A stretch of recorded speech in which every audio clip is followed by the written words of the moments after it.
Ladies and gentlemen, next, Dwight Schultz. We have his action figures here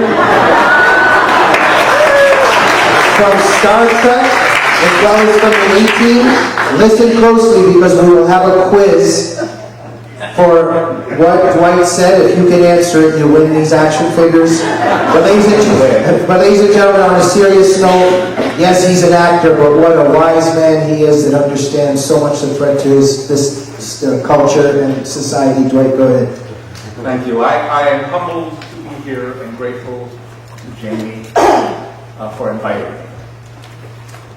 I've always been a conservative in Hollywood, and I've dealt as I've been a minority politically for over 43 years. I've been out of the closet 43 years. But 9/11 changed my life profoundly. I didn't know anything about Islam. I knew nothing about Sharia. I tried to learn as much as I possibly could because I never wanted to see this again.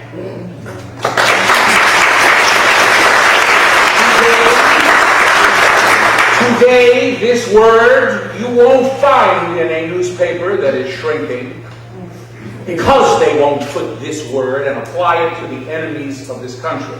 They now want to apply it to soldiers returning from fighting our enemy abroad. There's something very evil at work. It doesn't make sense. But let me just tell you very quickly about my journey. I didn't understand anything about it. I was very confused. I found this book, Bin Laden, the Man Who Declared War on America by Joseph Bodansky. I started reading it. In it, he recommended that I download Osama bin Laden's fatwa from the internet, and I did. I understood a little bit more about Sharia after I understood why he wanted to destroy America and kill Americans, particularly American civilians. While I was reading this book, I came across the words, and words are really important to me. The words that are spoken by those who follow Sharia. Not just the legal, but people who actually implement Sharia. I found this man, he's still prominent today, although he's in prison. It's Sheikh Omar Abdul Rahman. This fatwa was smuggled out of jail by his lawyer, who's now also in prison. And this is Sharia. This is a cleric. And I'm going to get to him again in a moment. Cut all links with their country, the United States, destroy them thoroughly and erase them from the face of the earth. Ruin their economies, set their companies on fire, turn their conspiracies to powder and dust, sink their ships, bring their planes down, slay them in air, on land, on water, and with the command of Allah, kill them wherever you find them. Catch them and put them in prison, lie in wait for them, and kill these infidels. Mohammed Morsi, who has just become the totalitarian dictator who wants to bring Sharia to Egypt, his first major pronouncement is that he demands that the United States release Sheikh Omar Abdul Rahman, who has an invitation to the White House. Yeah. These are his words. To my knowledge, because I still read some of these and I check the internet, the offer hasn't been rescinded. Why would Morsi, as one of his first official missions, say, I want a mass murder? This man he was responsible for the first attack on the World Trade Center. Why would this president of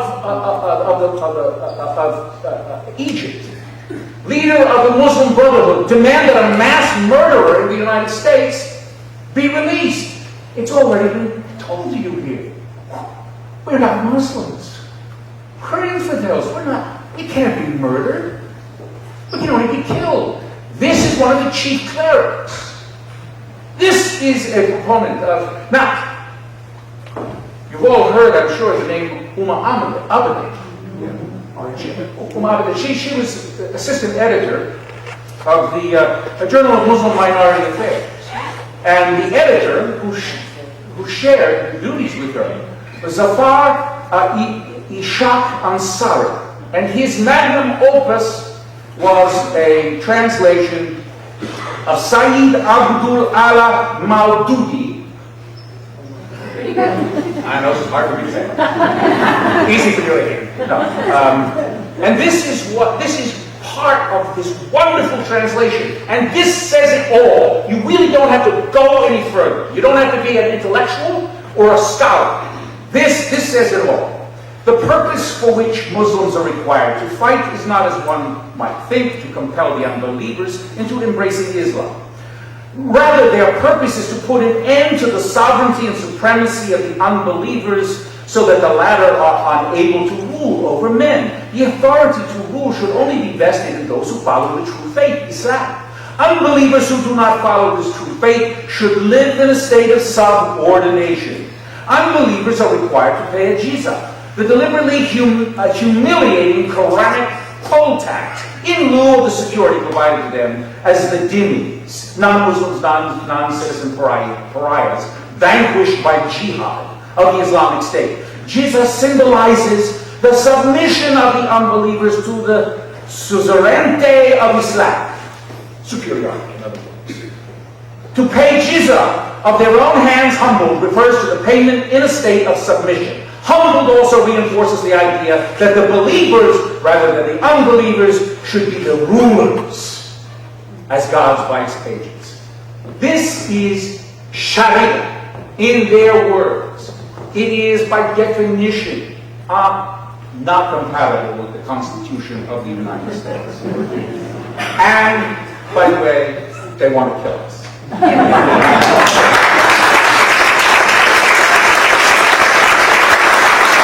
Ladies and gentlemen, thank you very much. Please, I don't want to hear it.